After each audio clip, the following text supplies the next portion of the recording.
Canada বাড়ানো টোপ দিয়ে অপহরণের অভিযোগ এবার উঠল। কলকাতায় এসে বিপাকে পড়লেন গুজরাতের পরিবার। কথা বলবো আমাদের প্রতিনিধি ময়ূক ঠাকুর চক্রবর্তীর সঙ্গে। ময়ূক, কি অভিযোগ? দেখো, গতকাল এই পুরো বিষয়টা সামনে আসে।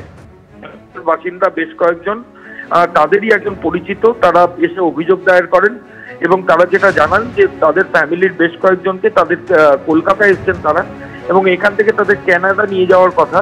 একজন ট্রাভেল এজেন্সির সঙ্গে তাদের যোগাযোগ হয়েছিল, যারা তাদের কানাডা নিয়ে যাবেন। এরপরই তাদের প্রসেস শুরু হয়, যেটা পুলিশি তদন্তে উঠে আসে যে প্রথমে বিমানবন্দরের সামনে একটা হোটেলে তাদেরকে রাখা হয় এবং তারপর রবীন্দ্র সরোবর থানা এলাকার একটা হোটেলে এই যাদেরকে কানাডা নিয়ে যাওয়ার কথা তাদেরকে রাখা হয়। পুলিশ আধিকারিকরা অভিযোগ করে তদন্ত শুরু করেন। গতকাল রাতেই যাদেরকে আটকে রাখা হয়েছিল বিদেশে নিয়ে যাওয়ার নাম করে নিয়ে এসে তাদেরকে পুলিশ আধিকারিকরা রিকভারি করেন এবং এই অ্যাকিউজদের খোঁজে তল্লাশি শুরু হয়। যেটা জানা যাচ্ছে যে গতকাল ভোর রাতে যে এই ঘটনার সঙ্গে যুক্ত থাকায় দুজনকে পুলিশ আধিকারিকরা অ্যারেস্ট করেছেন এবং তাদের বিরুদ্ধে অপহরণ সহ একাধিক ধারায় মামলাও রুজু হয়েছে। আজকে ওই দুই অভিযুক্তকে কোর্টে ফরওয়ার্ড করা হবে। ধন্যবাদ। এবার আর্থিক প্রতারণার অভিযোগ উঠল খোদ পুলিশ কর্মীর বিরুদ্ধে। সরকারি চাকরি পাইয়ে দেওয়ার নাম করে লক্ষ লক্ষ টাকা প্রতারণার অভিযোগ উঠেছে পুলিশ কর্মীর বিরুদ্ধে। প্রাথমিকে এবং সেচ দপ্তরে চাকরি দেওয়ার নামে প্রতারণার অভিযোগ সিথি থানার এএসআই এর বিরুদ্ধে। সরাসরি আপনাদের নিয়ে যাব, আবির দত্ত রয়েছেন আমাদের সঙ্গে। আবির, ঠিক কি কি অভিযোগ, কারাই অভিযোগ করেছেন? দেখো, তোমাকে জানাই যে 4 জুলাই এই বছরই একটি লিখিতভাবে অভিযোগ হয় বিষ্ণুপুর থানাতে।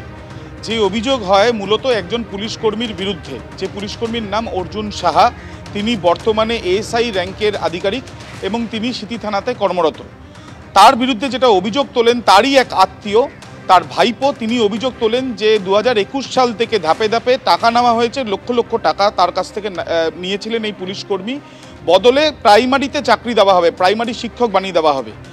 অন্যদিকে আরও এক ব্যক্তি, তার নাম পারিজাত, তিনি নিজে লিখিতভাবে অভিযোগ করেছিলেন সেচ দপ্তরে চাকরি দিয়ে দেওয়ার নামে তার কাছ থেকেও লক্ষ লক্ষ টাকা নেওয়া হয়েছে। সেই ক্ষেত্রে অভিযোগের তীর কলকাতা পুলিশের সিথি থানা কর্মরত এই পুলিশ কর্মীর বিরুদ্ধে। এই যে দুটি অভিযোগ যেটা মূলত করা হয়েছে বিষ্ণুপুর থানাতে, সেই অভিযোগ এই পুলিশ কর্মীর বিরুদ্ধে হলেও পুলিশ কর্মীর তরফ থেকে, ওই অর্জুন সাহার তরফ থেকে জানানো হচ্ছে বা তিনি যেটা জানাচ্ছেন যে তাদের পারিবারিক কিছু সমস্যা বা তাদের পারিবারিক কিছু বিবাদের জেরেই তাকে ফাঁসানোর চেষ্টা হচ্ছে এবং তার যাতে চাকরি চলে যায় সেই ব্যবস্থা করা হচ্ছে। যেটা আমরা জানতে পারছি সূত্র মারফত, এই যখন অভিযোগ করা হয় তখন কনস্টেবল হিসেবে ছিলেন এই পুলিশ কর্মী। বর্তমানে তার পদোন্নতি হয় এবং তিনি এএসআই র্যাঙ্কে পদমর্যাদা তিনি হন।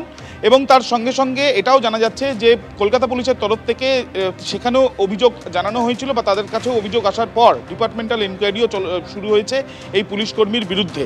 যদিও এই ঘটনার পরিপ্রেক্ষিতে যারা অভিযোগ করেছেন তাদের কিন্তু মারাত্মক অভিযোগ রয়েছে। তাদের মধ্যে যিনি অভিযোগ করছেন যে প্রাইমারিতে চাকরি দেওয়ার জন্য, তার বক্তব্য যে বিভিন্ন দপ্তরে নিয়ে যাওয়া হয়েছিল এই চাকরি দেওয়ার নামে, টাকা নিয়ে তাদেরকে চাকরি দেওয়ার নাম বলা হলো, বেশ কিছু কাগজও দেওয়া হয়।